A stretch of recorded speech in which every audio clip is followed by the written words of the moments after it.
महात्मा गांधी जी को जब नथुराम गोडसे जी ने गोली मारी तो महात्मा गांधी जी के मुंह से कौन से शब्द निकले? बोलिए फिर से बोलिए। हे राम, हे राम, हे राम। और याद रखिए कि वो गोली चलाने वाले कौन थे।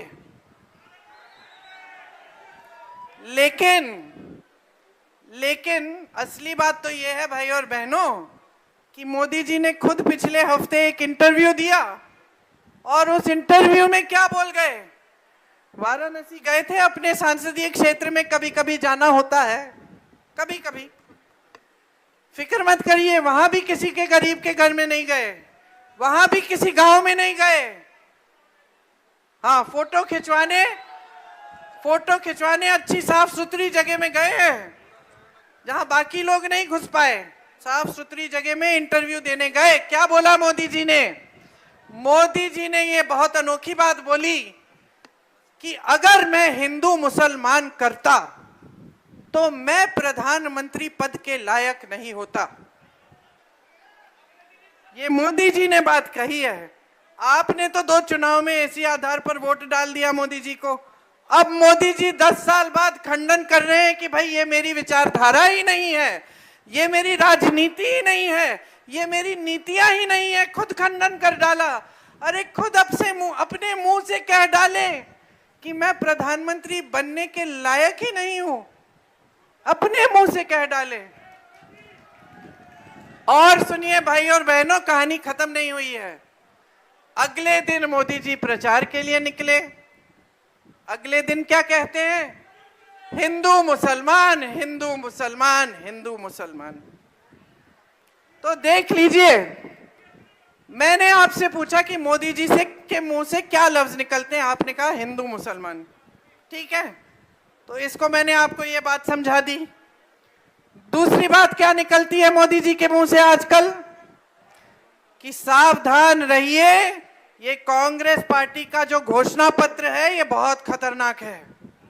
इसमें ऐसी चीजें लिखी हैं कि कांग्रेस पार्टी एक एक्सरे की मशीन लेकर आपके घरों में घुसेगी और उस एक्सरे मशीन से आपके मंगलसूत्र ढूंढेगी और उनको चुरा लेगी। ये हमारे देश के परम आदरणीय प्रधानमंत्री श्री नरेंद्र मोदी जी अपने मुंह से बातें कह रहे हैं।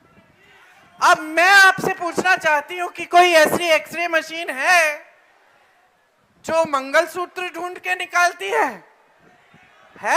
इस दुनिया में है? ऐसी बनी है कोई एक्सरे की मशीन? फिर मोदी जी कहीं और गए, गुजरात, और वहां एक और बात बोल गए कि सावधान रहिए, अगर आपके 2 घर हैं तो कांग्रेस पार्टी एक घर छीन लेगी।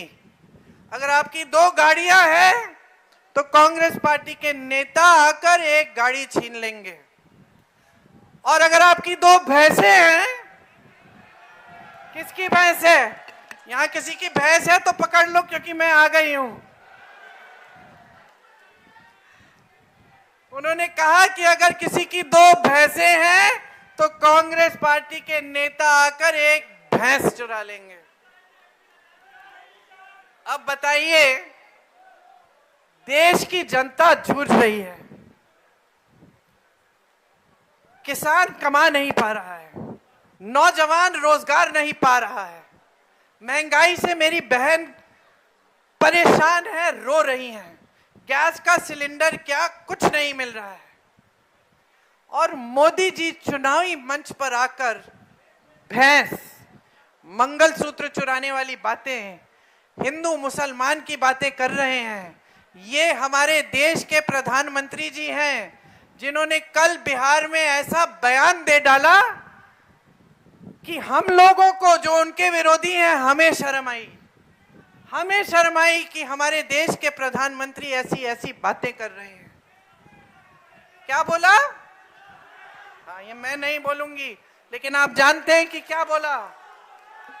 आप जानते हैं कि क्या बोला। और हम हंसी मजाक कर रहे हैं, लेकिन कितनी गंभीर बात है। इस पद को किसने संभाला?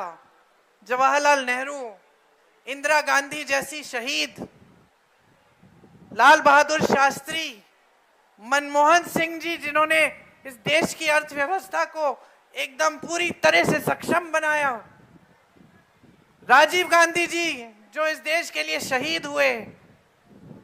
मैं तो कहती हूं कि कोई भी प्रधानमंत्री रहा हो, किसी भी पार्टी का रहा हो, किसी ने इस पद की गरिमा, इस पद की मर्यादा को इस तरह नहीं तोड़ा। किसी ने इतनी स्तरहीन बातें नहीं की जिस तरह से आज की जा रही हैं। और दुख की बात पता है क्या? सबसे बड़ी दुख की बात यह है कि हम सब देशवासी हैं, हम सब के प्रतिनिधि हैं मोदी जी।